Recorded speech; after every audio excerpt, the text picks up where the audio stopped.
All right. Well, thank you everyone for joining us today. We're thrilled that you're joining us for our webinar, Leveraging Technology and Marine Electronics to Reduce Risk of Vessel Strikes and Protected Species and Improve Boater Safety. Before we officially get started, I just have a few housekeeping notes to go over. Please note everyone's lines have been automatically muted today, but we do want this session to be as interactive as possible. So please feel free to ask questions at any time using the Q&A box. And at the end of our webinar, we will run a Q&A with our speakers as time is allotted. If we're not able to get to all questions, I'll make sure to forward those off to our speakers for follow-up via email. Also note this session is being recorded and you'll receive a thank you email with the on-demand materials within the next few business days. Also note if you have any technical issues, please use the chat box and I will respond right away. Again, let's use that Q&A box for content related questions and the chat box for any tech support. And with that out of the way, I'd like to welcome our speakers. And first up is Todd Talley. I want to welcome you, Todd.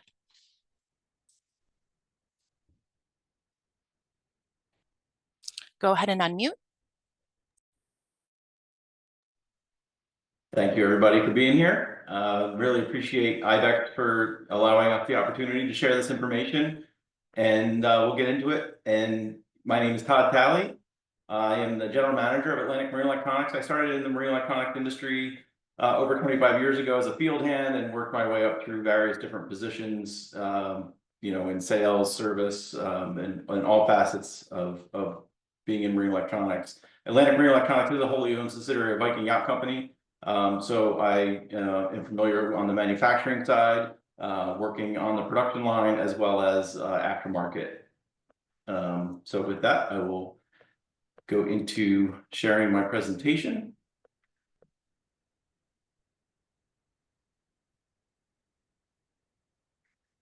So in 2008, NOAA started a speed restriction zones to protect the critically endangered North Atlantic right whale. And that was affecting vessels 65 foot and above during certain times of the year. And it's been like that since 2008. What brought more attention to this is the intended expansion of those rules for vessels down to 35 feet and above, which, and increasing the areas to be much, much larger. So as we learned about that proposed rule and the critically endangered right whale, the conversation started that there's got to be a better way to, ensure the safety of the whales and reduce the risk of vessel and marine mammal interaction. So we formed this group, WAVES, which stands for Whale and Vessel Safety Task Force, and began conversations with a very diverse group of stakeholders, some of which you'll be introduced to today. But there is a very large group and it continues to grow. And that's what's very important to have an opportunity like this to continue to expand the conversation. So if we go. So the importance of the critically endangered North Atlantic right whale is that it is the most endangered species. So they're down to, they're saying 360 individual whales, 70 reproductive females.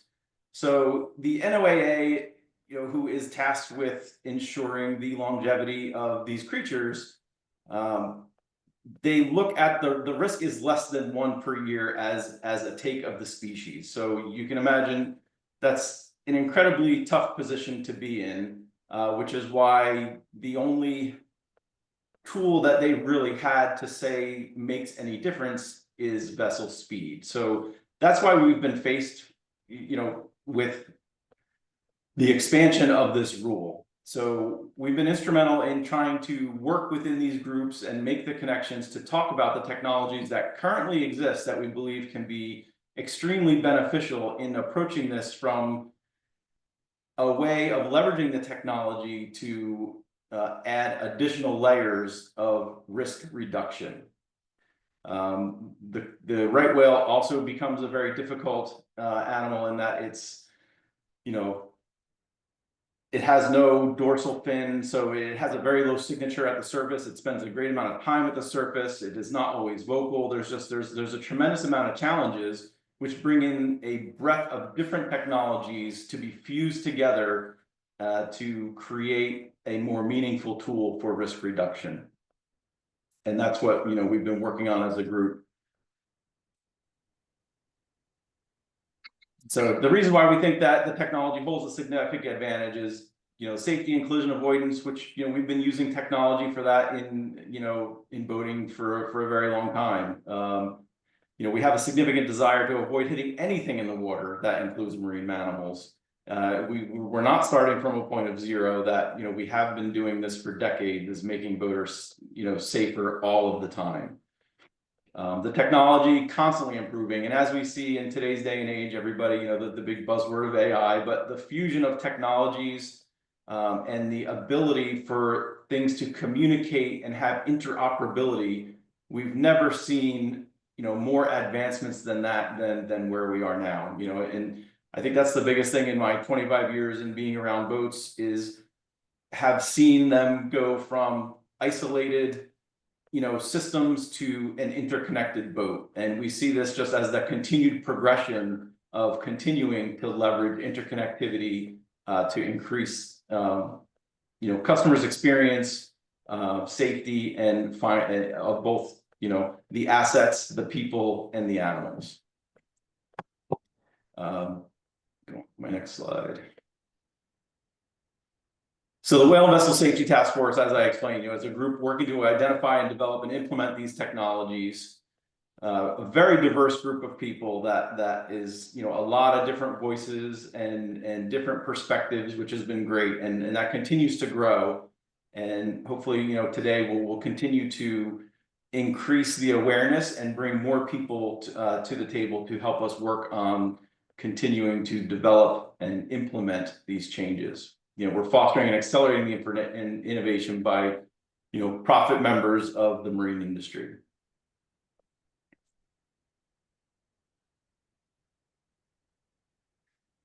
So this slide kind of gets into a little bit of, how we see the technology integration working together. From the whale down, and on the bottom side of the screen, you see all the different technologies to detect the whale. We currently use, and some people will talk. Some of the other panelists will discuss some of these technologies in a little more detail, but there's currently, NOAA flies planes where they visually look for these whales and identify them. There's gliders that are underwater. There's buoys. There's a lot of different technologies that are currently deployed, and we see that adding more technologies to onboard vessels for detection, and then be able to aggregate all of that information and then disseminate it out through other technologies such as AIS, the internet, different ways to send those alerts out to maybe some vessels may be equipped with detection type of capabilities, others may not, but we want to share that information across the fleet. So this is what's currently been being worked on from a lot of different avenues.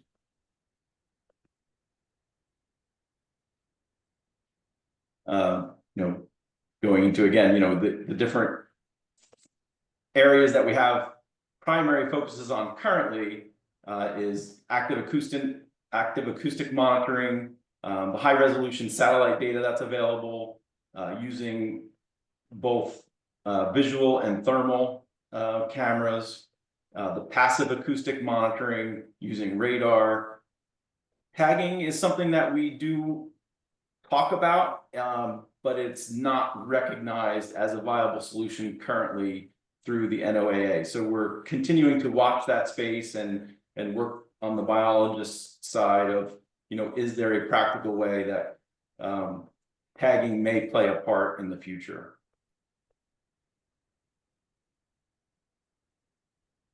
This is just a quick video that just shows some testing that we've done as we use camera detection abilities. A clear day, but you'll see some of the machine learning that's been out to identify blow and then the whale itself. So you'll see in that video where it identifies different aspects of just the blow from the whale and then the whale as it surfaces. Very calm day. This does become much more complicated when you add in, sea state and different things, but it's certainly something that the more data that comes into it, the better that technology becomes. So a lot of partners are working on the development of that.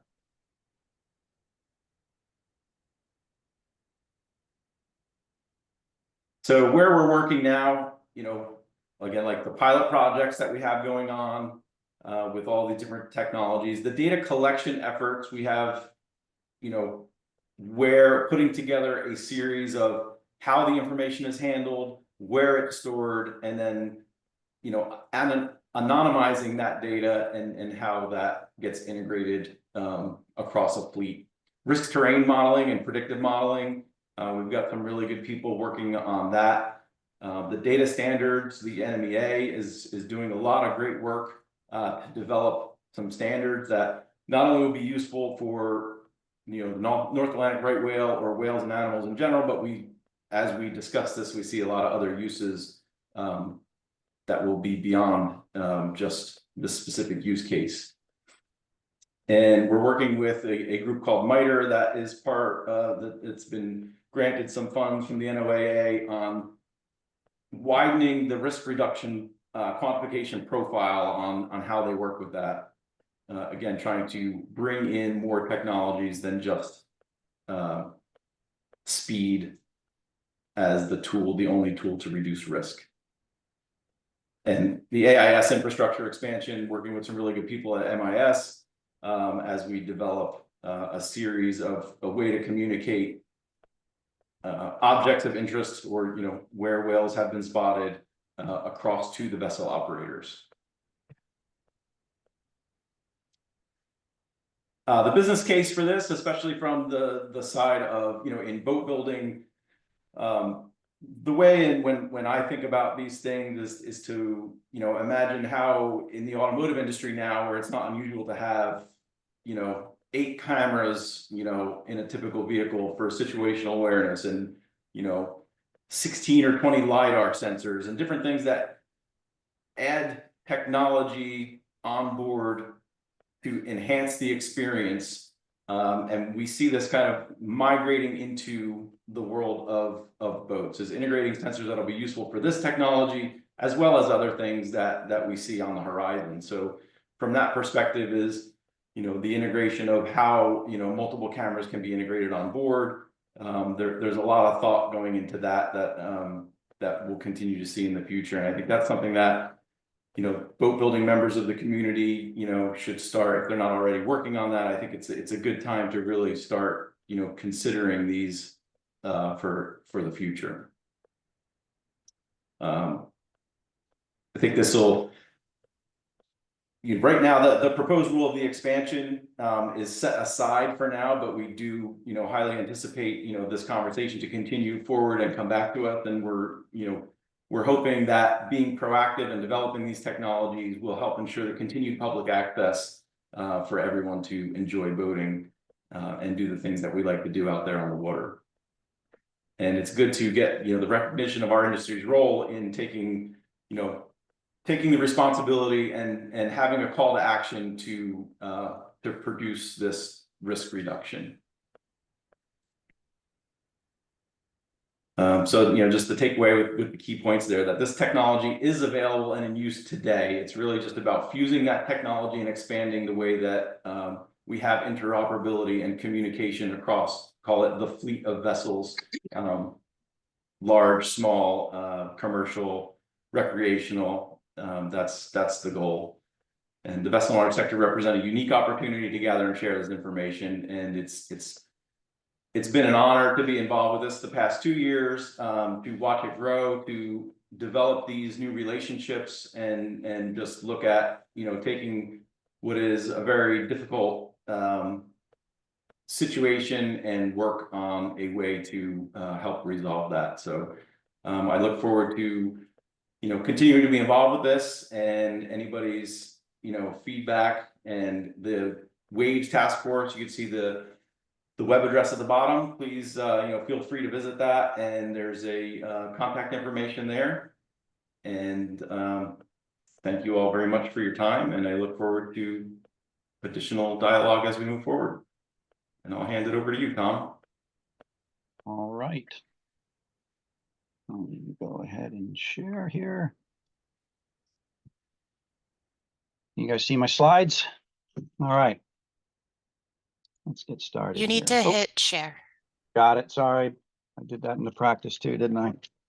All right. Well, hello, everyone. Quick introduction. I'm Tom Millanette with Teledyne FLIR Maritime, representing we have three brands in the marine electronics industry: Raymarine, Marine Electronics, FLIR, thermal cameras, and Chartworld digital navigational charts. I've been in the marine electronics industry for almost 25 years. I've been with FLIR for over 18 years, and I'm also on the board of the National Marine Electronics Association. So I'm here today to talk to you about the benefits of using thermal cameras, specifically on the water, for whale detection and avoidance.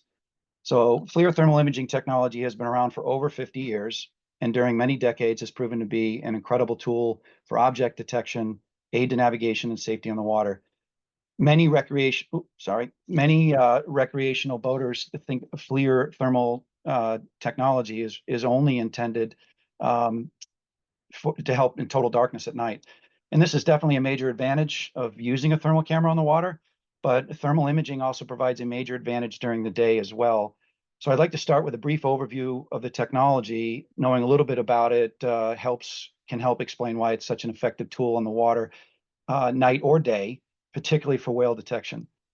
A thermal imager, which is more commonly known as a thermal camera or infrared camera, is a device that detects and then converts infrared energy into a visible image.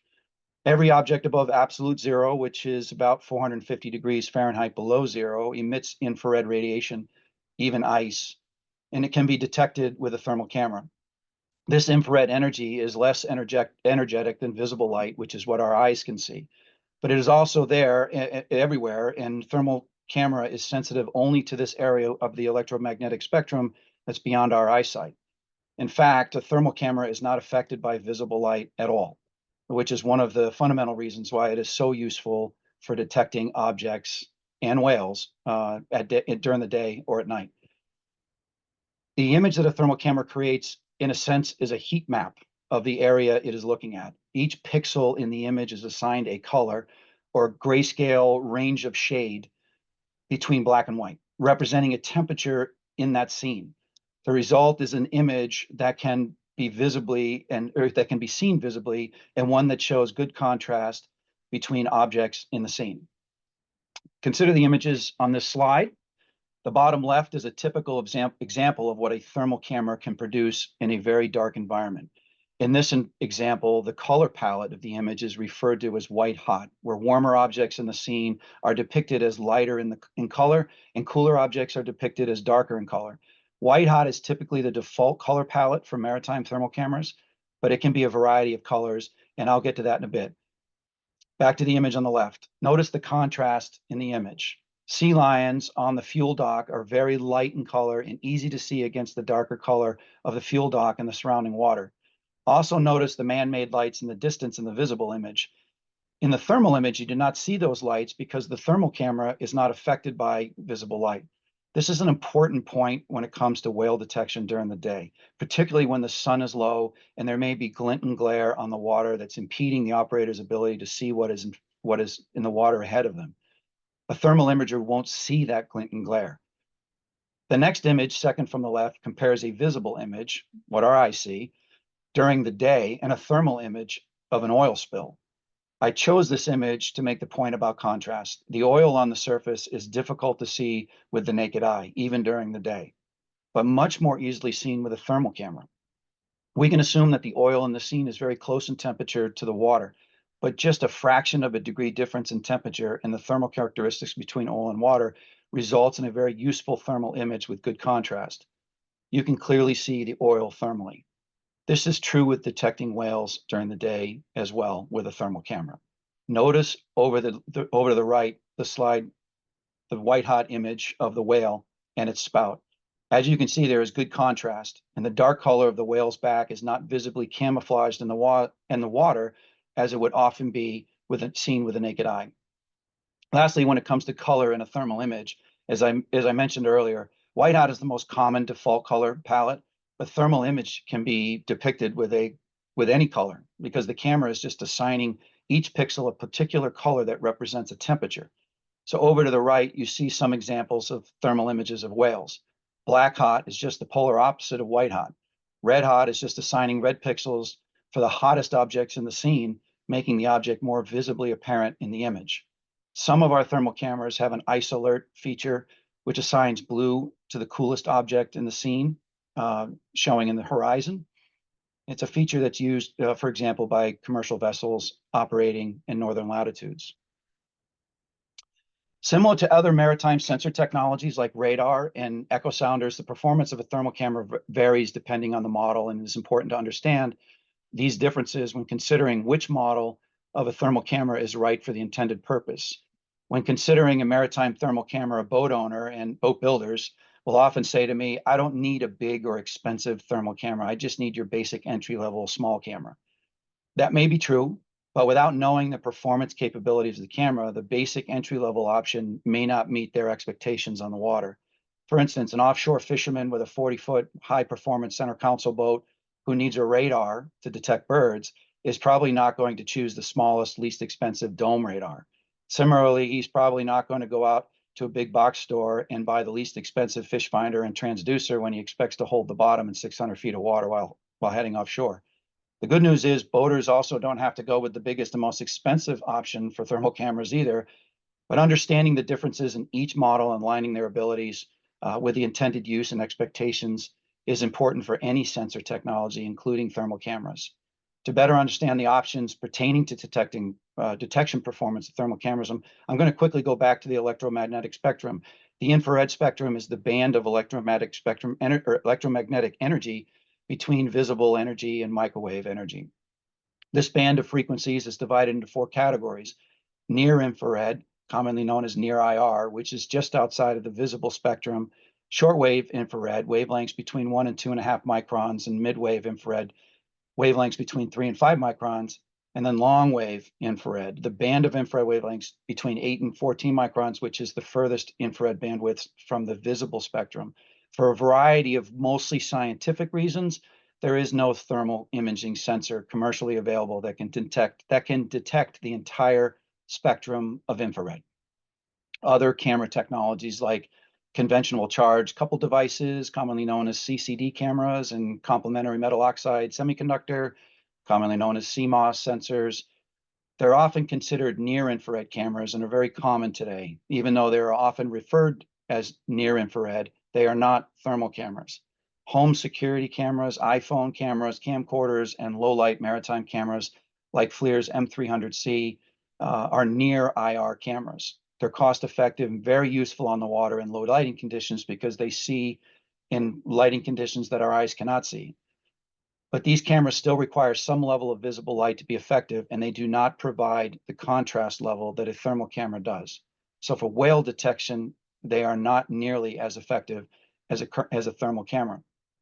Most commercially available thermal cameras used for maritime applications detect long wave infrared on the other end of the spectrum from near IR and are ideally suited for commercial use for whale detection because they are relatively cost effective and relatively regularly available commercially. There are commercially available maritime cameras like FLIR's M500 that detect mid-wave infrared. The thermal core inside of that camera is cryogenically cooled, which makes the infrared sensitivity of the camera significantly higher than uncooled long-wave sensors, resulting in much greater range detection of the camera.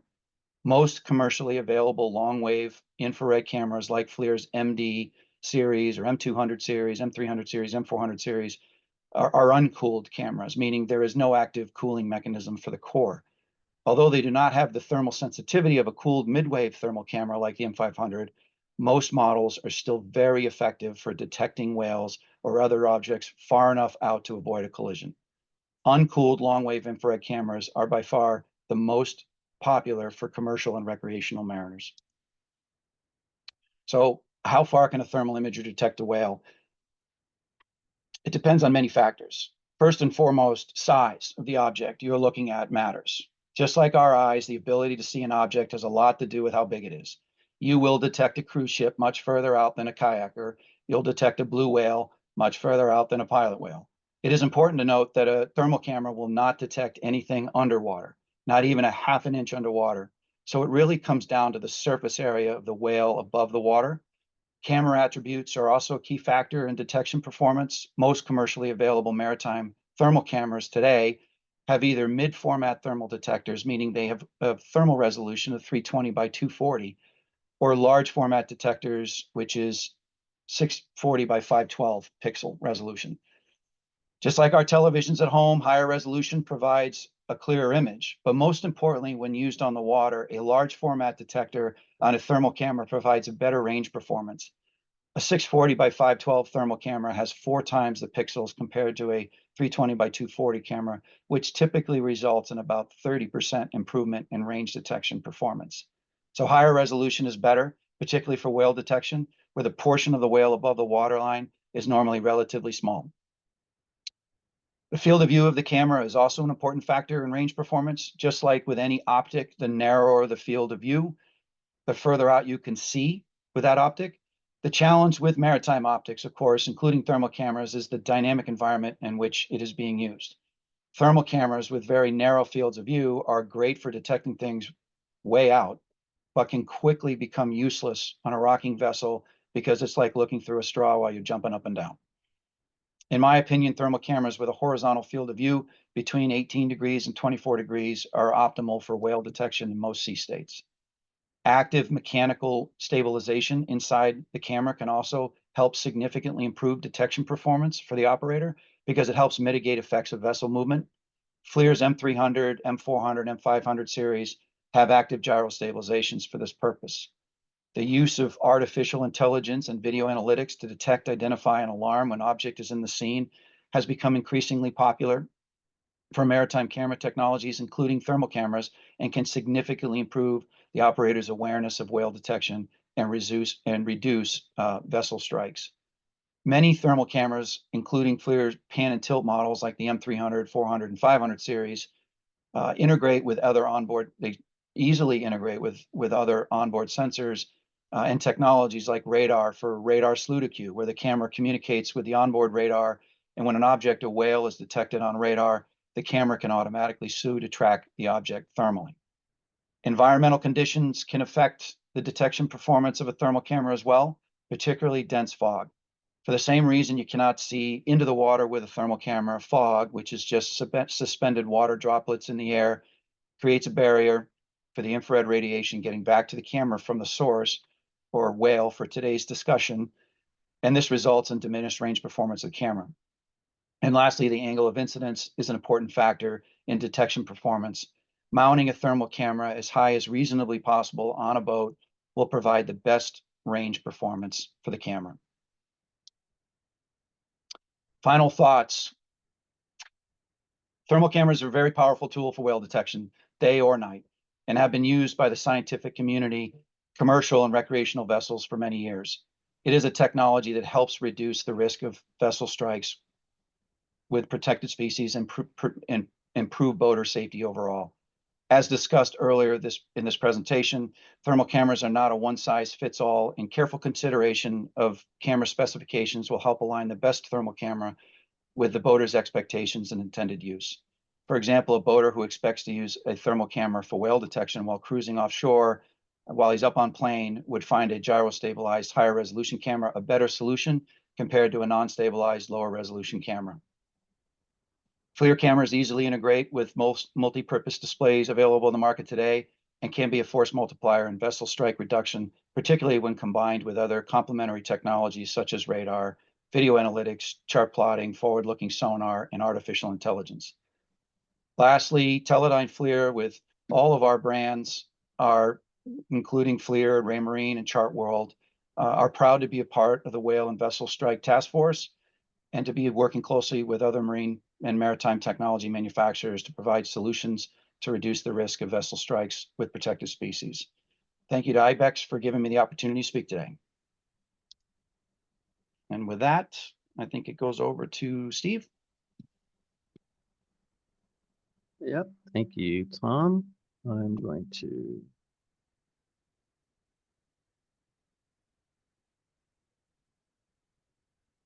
share my screen there. And hello, everyone. My name is Steve Thomas. I am the Director of Multifunction Display Development within Navico Group. And at Navico Group, we manufacture multifunction displays under various brand names, including Lowrance, B&G, and Simrad. I've been active in technology and this field for like the last 15 years.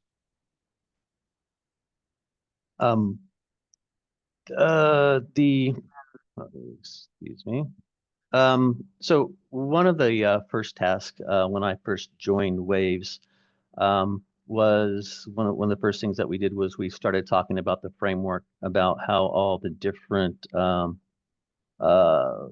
people in the marine industry would work together to solve this issue brought on by the speed rule reduction. So as part of that, the framework, there was a framework that was put together, and it has become known as the risk reduction framework. And in that role, we serve in the integration link of that value chain. So Navico Group, Garmin, Raymarine, all operate in what we call the integration portion of the value chain. And essentially what that means is we function as the dashboard on the vessel through which a lot of the technology that we're going to be discussing today comes to the attention of the vessel operator. So towards that end, I think at least one of my goals through this webinar today is not just to make sure that you're aware of the different types of technology solutions that are available today and which ones are coming. But I also kind of wanted to give you a understanding of what you should look for with regard to the specific equipment that you're speccing today. So we're going to see a range of technologies that we'll discuss today. Some of the technologies are new. Some of these have been around for years and are just being adapted to this specific challenge. Some of the technologies are quite common, like what you see here, and quite common. Typically, that means they're a little bit easier to afford, but some are definitely a little bit more on the high end.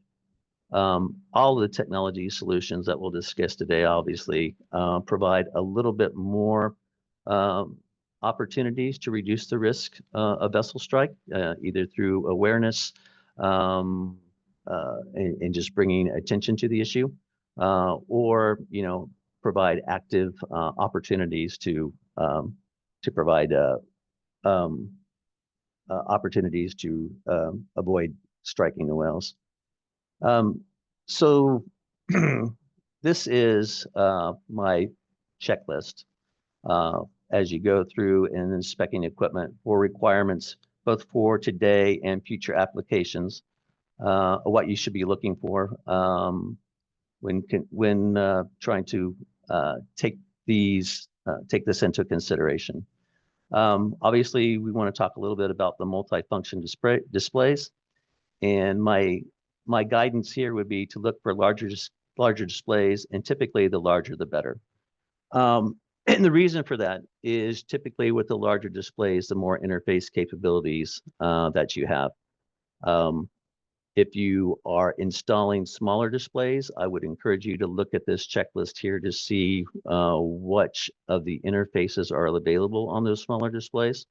That way you at least have an understanding of what you may be giving up if you install those smaller displays.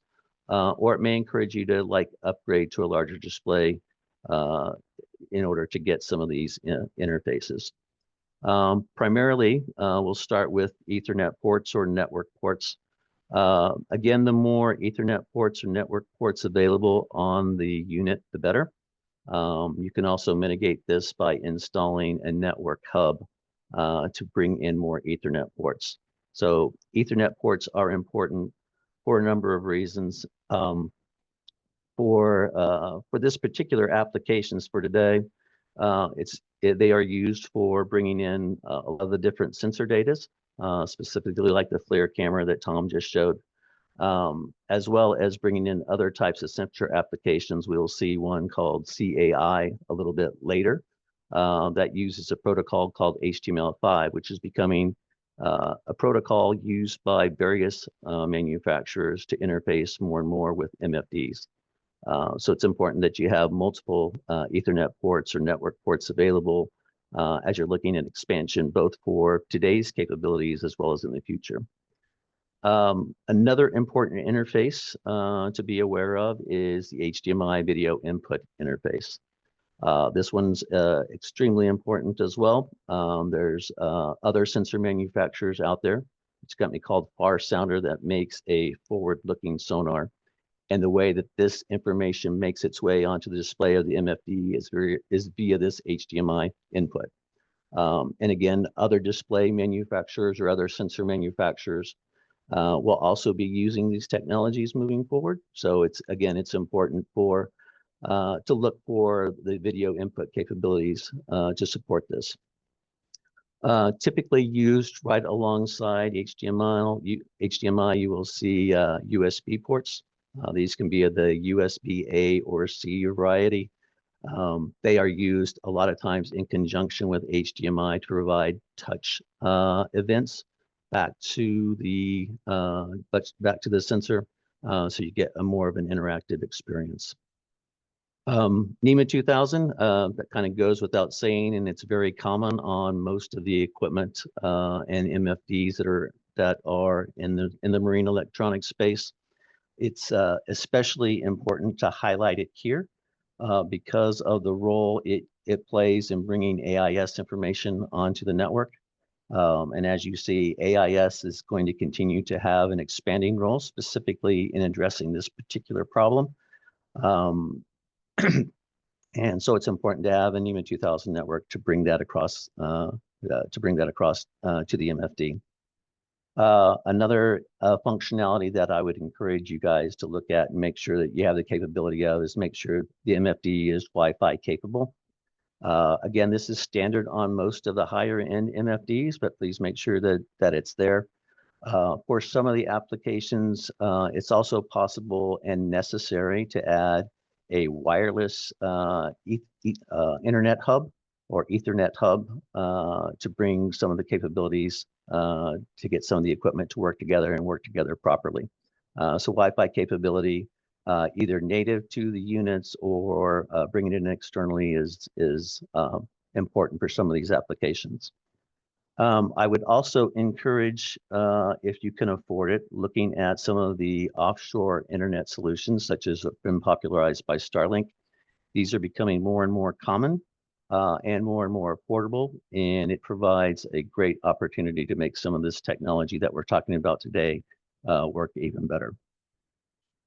VHF radios and VHF radios with AIS transmit and receive capabilities.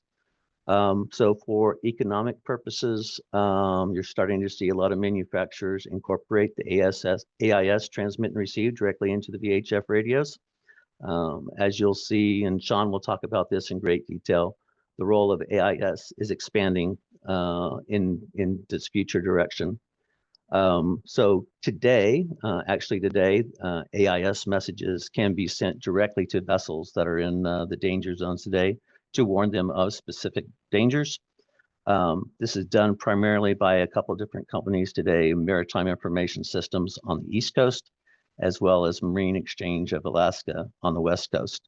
So this is standard messaging protocol that is in use today. As I said, the future role of AIS is the AIS system is actually regulated by the U.S. Coast Guard. It is being adapted to allow broadcast of areas of concern or dynamic management areas directly to the boats. So these will show up and directly display on your MFDs, as well as it allows pushing this information directly out to the displays. So we expect further developments with the AIS and rolling that out into our technology over the next year or so. And then finally, again, tied into the Ethernet ports and HDMI, the sensors specific for object detection are very important. So when it comes to whale detection, there's primarily two types of sensors out there. There's above and below water sensors. Traditional sounders and radars, they definitely have their place, but they're not specifically designed specifically for this type of whale object detection and avoidance. There are some specifics out there. CAI is one that you see here. They continue to tune and fine tune their algorithms to help identify, not just generic threats, but specific species identification. You've seen some great applications from FLIR that Tom showed. And of course, Farsander, well suited for their forward-looking sonar. And it's designed for, blue water applications for collision avoidance in the forward-looking mode. Shifting ground a little bit here, I think it's important to highlight the importance of cartography. So as you are looking at the different cartography options on the MFD, go to the sites that you're going to be most frequently boating in most frequently. Make sure that they have information on the charts with respect to, right here, we're highlighting right whale critical habitat. Make sure they have seasonal management areas and have the ability to dive in and find out a little bit more information like what you see here about what that means, and it'll generally have some helpful information with respect to seasonal management areas and when they are in effect, as well as speed rules and what they actually apply to. I think most people recognize that the ability to update charts is critical to have the most recent and current information. So walk you through how that actually occurs on Navico displays. We actually have an application built into most of our displays. In this sense over here, you can access that app through what we call the CMAP chart manager. What that allows you to do today is to go out and you can define your own areas. So I've gone in here and I defined an area here and labeled it Cape Cod. And what this does, it basically allows you to define the area that you want to update, so you don't have to update all the charts within your MFD at the same time. From there, you can go ahead and click Download Updates. It will tell you if there's new information available within that specific cartographic area, and it also kind of indicates a chart size along with that. And it will tell you, so that kind of gives you a gauge for how long it will take to actually update those charts as you move forward. Then again, just click Update from there, and that is essentially all you need to do to update your charts. And if you do this frequently enough, you'll get the latest information and changes, again, with regard to critical management areas, seasonal management areas, and as we move forward, we'll be working to incorporate dynamic management areas into this method of update as well. Shifting gears a little bit, I want to talk a little bit about apps. This is a little bit more of a forward-looking concept, but it's very similar to the convenience that you get when you access some apps from the console of your car. Specifically on this slide, you can see the Whale Alert app in what I call its native format over here on the right-hand side, and how it would appear integrated into one of our displays. So the Whale Alert app basically allows you to report whale sightings, as well as view whale sightings over specific timeframes. Obviously, the ability to do this is most effective when you have live internet connectivity, which is another reason why we recommend having an offshore internet connection if at all possible. And finally, I'd like to talk a little bit about sensor integration. And here you can see, again, the CAI integration. Again, the primary interfaces to keep in mind when you are looking at sensor integration is, for the most part, Ethernet interfaces. And again, the Farsander is another sensor manufacturer that they manufacture the subsurface detection, but they utilize HDMI interface in conjunction with a USB to make sure that it works well with the multifunction displays. And I think that is it for us. Again, a lot of different technology that is out there. And again, so hopefully by the end of this, you have a little bit better idea, not of just the technologies that are available that you can bring to bear on this, but also a better sense of what you might need to think about in considerations when you're selecting the right MFD to be able to bring this information to the forefront. I also wanted to close by saying thank you to, again, IBEX, NMEA, and WAVES for sponsoring this webinar. You know, I became involved in this particular initiative back in March of this year. And I have to say, it's been a great pleasure just seeing the passion that people bring to bear on this particular problem. And it's been truly inspiring. So with that, I will turn it over to Shaun. Thanks, Steve. I have to say, between all of you guys, I always learn a lot more coming out of these events than I thought I knew going in. Okay, so sharing my screen real quick. All right, so you should be able to see my screen at this point. There we go. Okay, so my name is Shaun Ruge. I work for Garmin Marine. I've been in the marine industry for probably about 17 years now. The majority of that coming from the navionics cartography side. To that end, I'll start there. Where one of the topics that Steve had mentioned. So when you think about the information today that's available to mariners on their screens to advise them about critical areas for whales, whether that's habitat zones or speed rules. So in that case, Steve mentioned one of them, the seasonal management areas that are available in cartography. But I wanted to highlight another, which is the dynamic management areas. And the difference between them, if you're not as familiar, are the dynamic management areas rotate every 15 days. So as the scientific community discovers aggregations of whales moving up and down the coast, these 15 by 15 square mile areas are rotated every 15 days to keep up with the movement of whales. And they represent further speed reductions for conservation. So these are published in a NOAA website. That QR code you see there will bring you to that same website. And if you're interested or don't get it today, the recorded webinar here will also be posted so you can have access to this content after the fact. I also should mention, I noticed there's a few questions coming in the chat and Q&A, so we'll get to those shortly and get your questions answered as well. But this is what this looks like. So you see the arrows on the screen. They're showing you the general, you can see you probably can't see my cursor, but the general outline that's shown on the chart of a recent dynamic management area. And these are available in chart updates. So as we get moving here, as a user queries the map, so taps on the screen, you get some of the information underneath.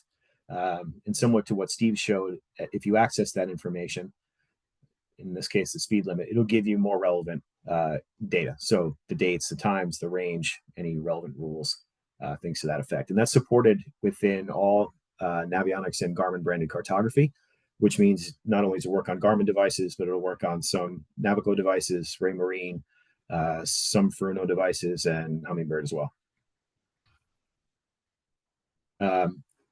Building off again what some others, what Steve and others have said, there are mobile applications. This is an example of the Navionics mobile application.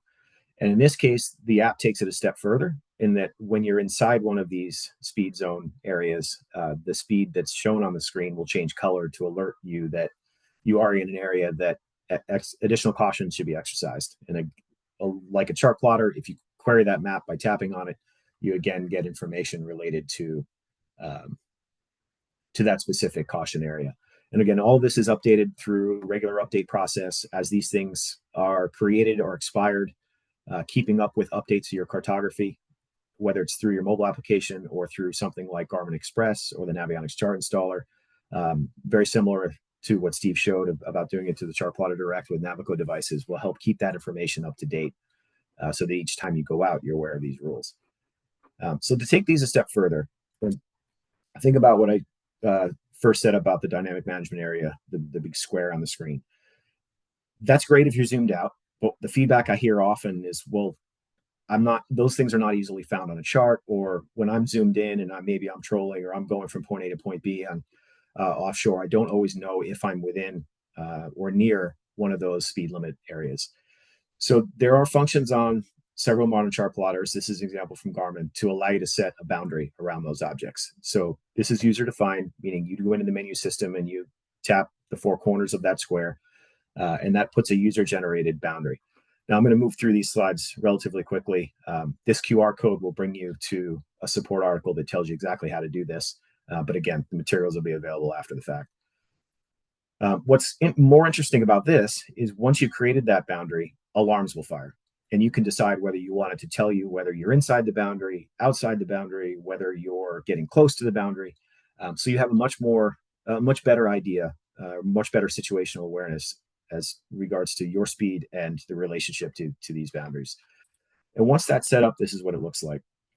So this video will start streaming here. And now you've got a boat that's cruising offshore, probably not paying attention to the chart because you're in a relatively safe area. You're just watching your horizon for objects to avoid. But when you get inside this red line, you can see the red line that is the boundary I set. You now get an alarm that tells you you're inside this area.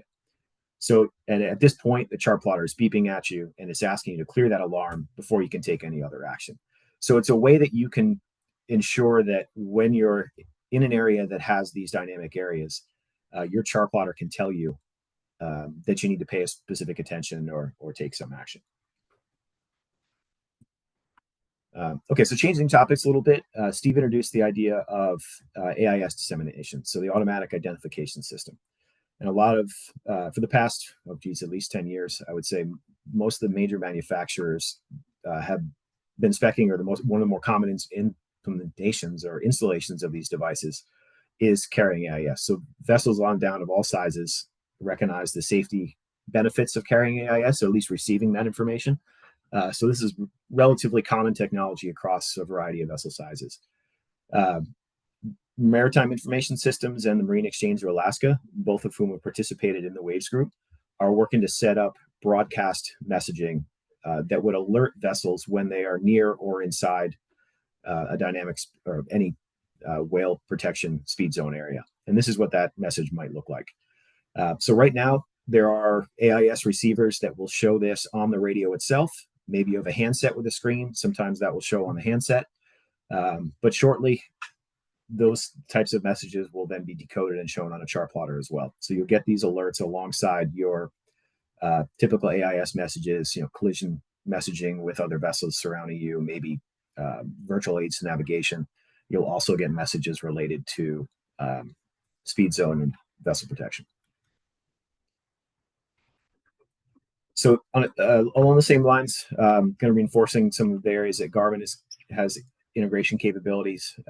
You've heard a lot about thermal cameras and infrared, as well as CAI. This is what that particular device would look like on a Garmin screen.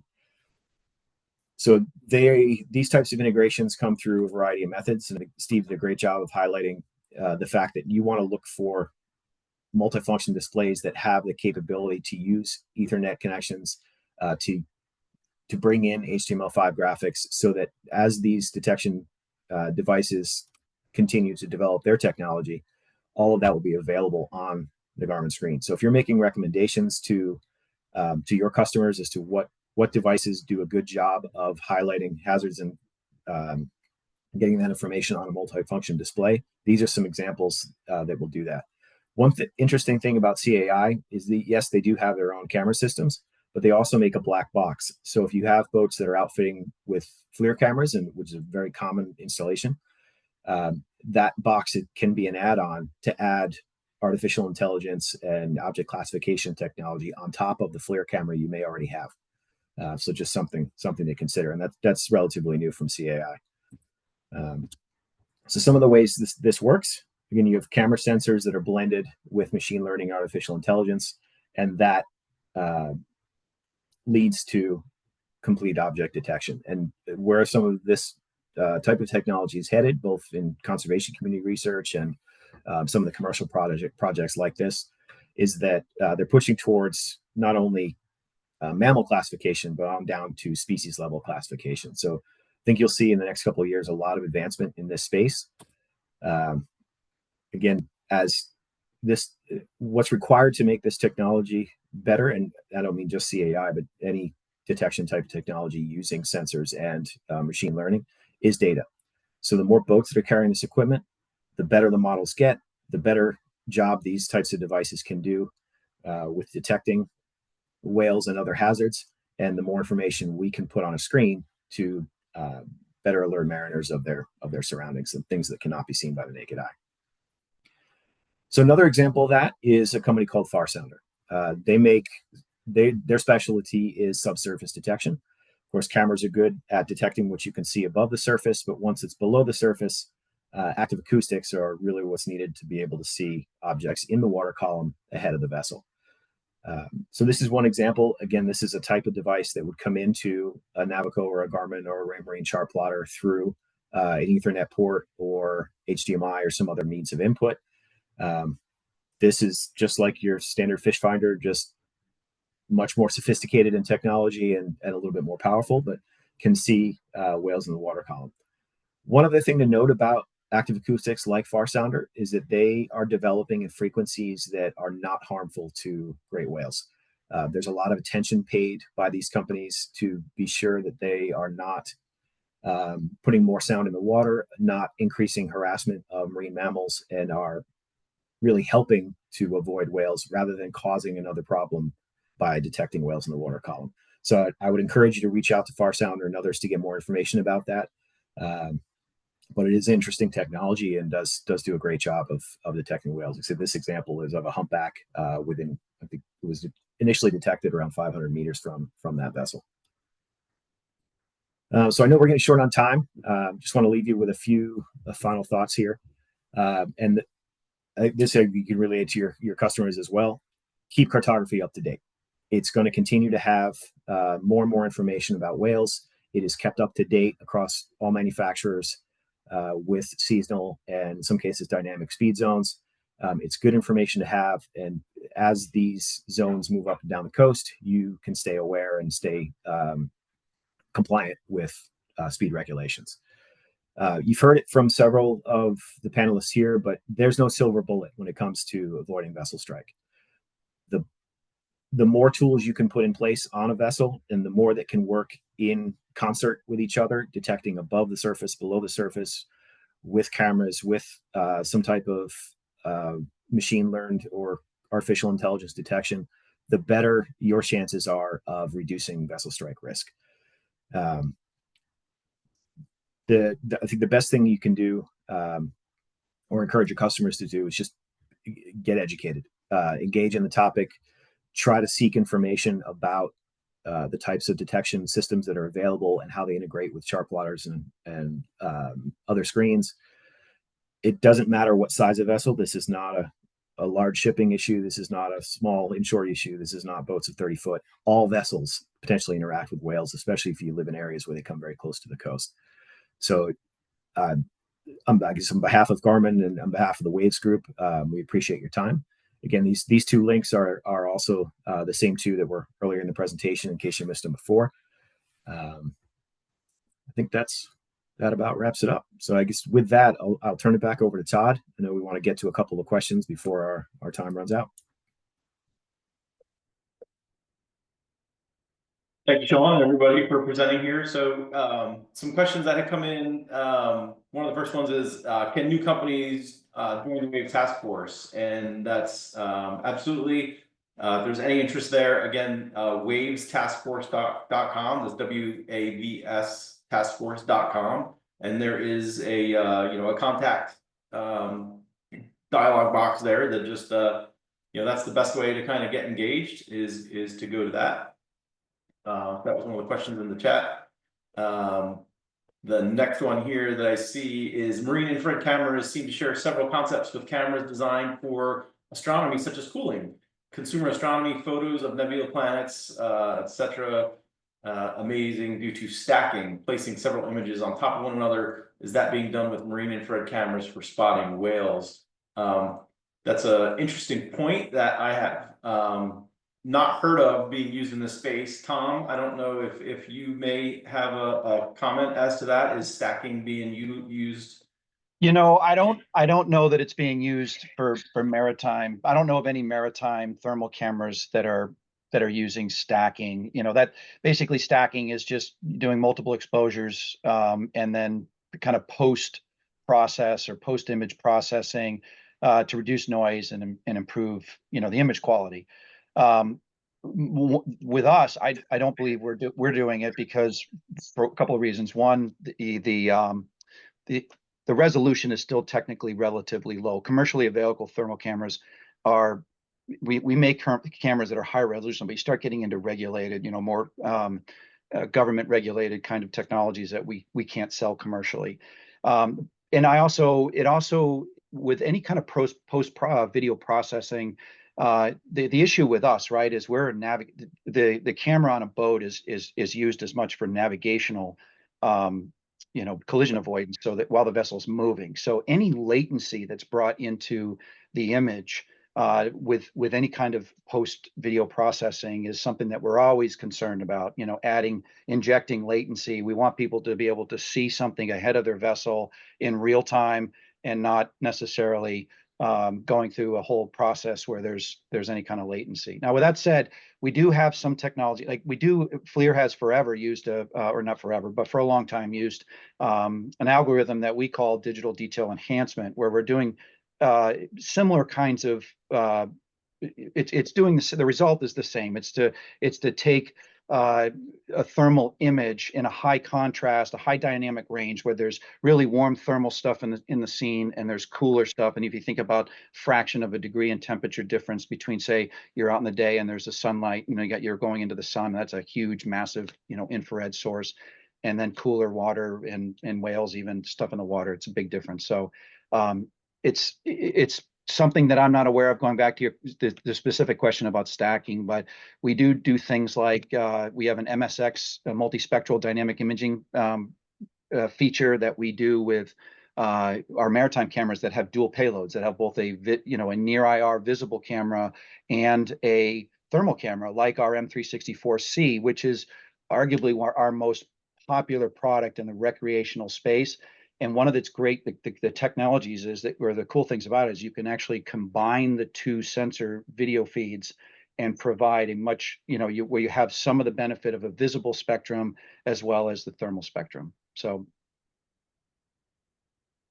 excellent, thank you. Yeah. And I know, you know, away from thermal imaging, but also satellite imagery is used quite a bit by some outside services, and I believe they are starting to do some stacking on some of that technology. But I'll move on to the next question here. If this information is disseminated across AIS, how can you protect whale populations from hunting? Great question. I mean, you know, in U.S. waters, obviously that's highly illegal and is a problem. I think from the conservation community standpoint, looking at it more of a harassment situation as far as whale watching, I think is a big concern. But I think it's that, you know, looking into set up boundary areas and detection areas and not pinpointing. But it's a very good point, and it is one that is made loud and clear as we work with the groups in the conservation community to develop this, you know, meaningful approach that we're working on, and finding the balance of, you know, inadvertently creating, you know, more of a problem that we're trying to solve by affecting the whales in a negative way. So great comment. It is definitely part of the conversation as we continue to move forward. The next question I had was from Mr. Eric Coons was, what is the exposed surface area of an average North Atlantic right whale while sleeping at night? Then what is the effective range of the thermal camera detection as a function of sea state? Seeing the images of calm water with probable sea state of 1 to 2. Excellent comment there. And yes, I mean, everything that has been done, because it's, you know, right now working through, you know, development and, you know, and testing it is all the experimentation has been relatively calm water, and it is certainly more difficult as that sea state increases. The surface area, that's a tough one to judge, and again, with the North Atlantic right whale, it's significantly low because of, you know, not having that dorsal fin. When they're close to the surface, they can be it can be a very small area. So I don't have exact answers for you, but it's certainly can be not much when when they're near or at surface, breaking the surface for detection. And again, that range question is depending on exactly which camera, but I think what is it? I tend to promote to people, what is it, Tom, for the detectable human range? I kind of go on that because that's on the lower side of like the like a 364C. Yeah. So again, going back to the resolution of the thermal image plays a big part in it. You're going to see something further out with the higher format, the 640 by 512. In most cases, though, to your point, I would do the same. It's, in most cases, a smaller object like the North American right whale, the little bit that's coming out of the water, being able to see that in time to make a course adjustment is certainly doable with either format. But the higher resolution camera would definitely give the operator further, an opportunity further out. Yeah, very good. Thanks, Tom. Yeah. Wrap this up with two more questions real quick. Do displays have an alert if a whale is detected? The answer to that currently is no, but that is what is actively being worked on. Currently what's pushing out is the SMAs and DMAs that we discussed. But that's what the NMEA is working on as far as a common language through NMEA sentencing, as far as PGNs or NMEA 183 sentences that will be able to develop those features.